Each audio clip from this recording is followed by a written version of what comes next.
പൊന്മുടി. ഈ പേരിന് പിന്നിലുള്ള കഥ എത്ര പേർക്കറിയാം? Hello, welcome back to my channel യാത്രാമോഹി.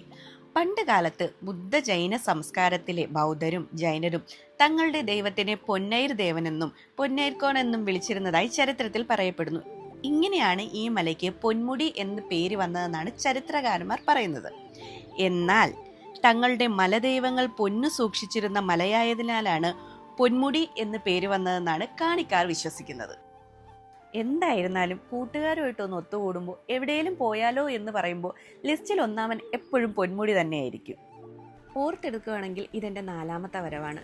4 തവണ ഒരുപാട് നല്ല ആളുകളുടെ ഒരുപാട് നല്ല ഓർമ്മകളിലൂടെയാണ് ഞാൻ പോയിട്ടുള്ളത്. ഞാൻ ഒത്തിരി വിഷമിച്ചിരുന്നപ്പോഴും ഒരുപാട് സന്തോഷിച്ചിരുന്നപ്പോഴും പൊന്മുടിയിലോട്ട് ഓടി വന്നിട്ടുണ്ട്. അതെന്തുകൊണ്ടോ എനിക്ക് പെട്ടെന്ന് എത്തിച്ചേരാൻ പറ്റുന്ന ഒരു നല്ല സ്ഥലം എന്നതുകൊണ്ടുമാകാം. ഈ യൂട്യൂബ് ചാനലൊക്കെ തുടങ്ങുന്നതിന് മുന്നേയും ഞാൻ എൻ്റെ സന്തോഷത്തിനും സമാധാനത്തിനും പെട്ടെന്നുള്ള ഒരു ഓടി ഒളിക്കലിനും വേണ്ടി ഞാനൊരു യാത്രയെ സ്നേഹിച്ചിരുന്നത് കൊണ്ടും ആകാം.